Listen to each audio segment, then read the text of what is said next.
Hey there, Scott coming at you with another video. Today's video is about a log splitter that when it gets put under a lot of pressure, it kills the engine. Now, log splitters are meant to put pressure on things, right? So let's dig into this and find out what can be done about it. Today we're looking at a log splitter that guy was telling me that it just starts to lose power when it actually digs into something a little bit heavy duty. So let's dig into that and see if we can find out what's going on. Let me demonstrate.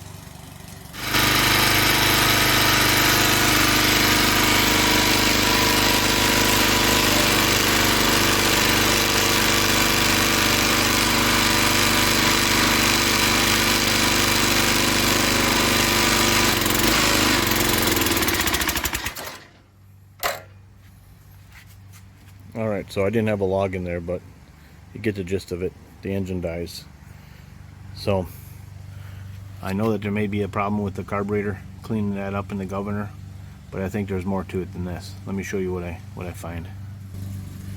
Alright, so if we get up underneath this particular engine, we're going to look at the pump. Okay, this is the pump that pumps the oil.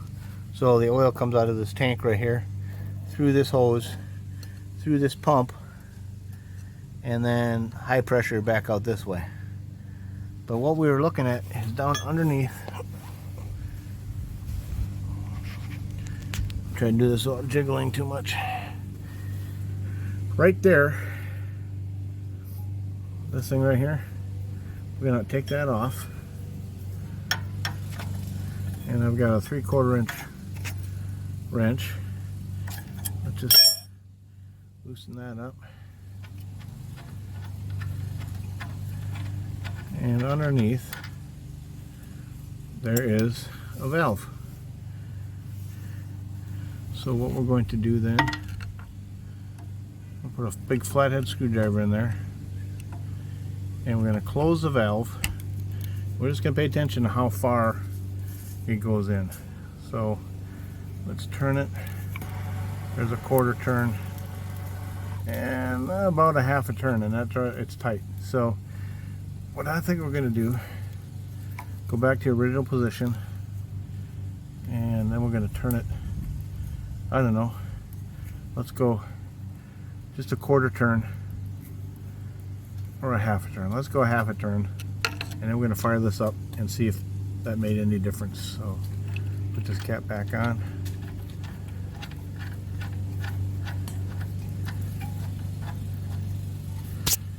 Oops, sorry for bumping the camera. Snug this up a little bit.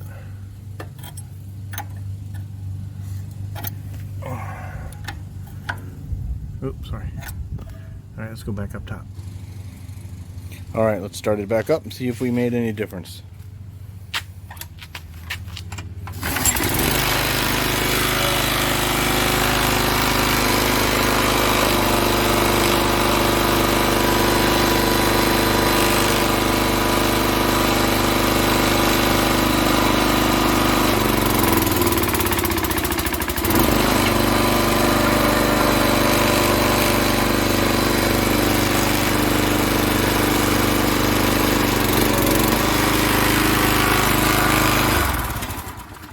I think it did make a difference, but it still was pretty close to bogging down. So let's go down there and turn it a little bit further.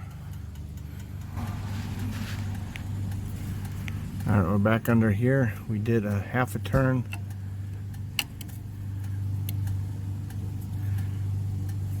So actually what I'm gonna do is let's go all the way back in right there, and that's 2 full turns. So there's a 1/2, there's a 1, there's a 1 1/2. Yeah, let's do 1 1/2. See what that does.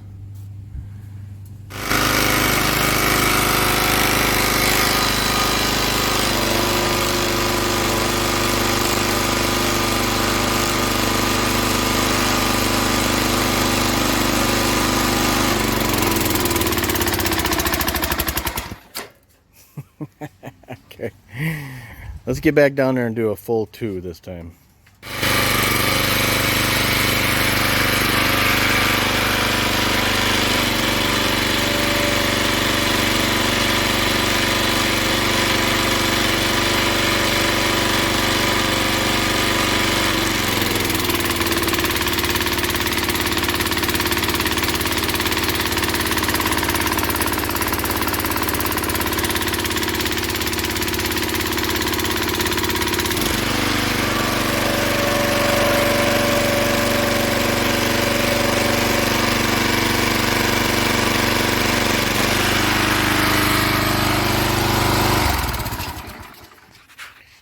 Alright, so it definitely doesn't stall any longer, so that's a plus.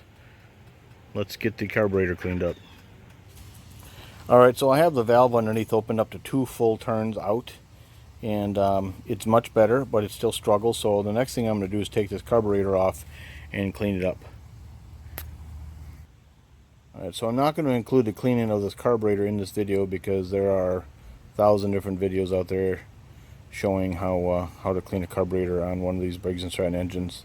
But just know that I'm going to do the job. We'll put it back on here and then we'll see if it runs any better. Alright, so I've cleaned up this carburetor and I've turned the valve underneath a little bit.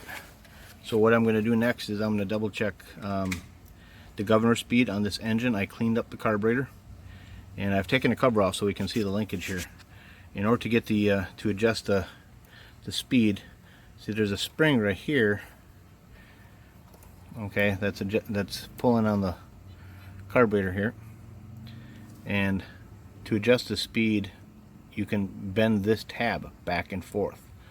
So I went to the Briggs & Stratton website and found the specs for this particular engine, which is the 126T02, and the specs say the speed should be 3100 RPMs. So let's fire that up and see what we've got.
Alright, so there we are.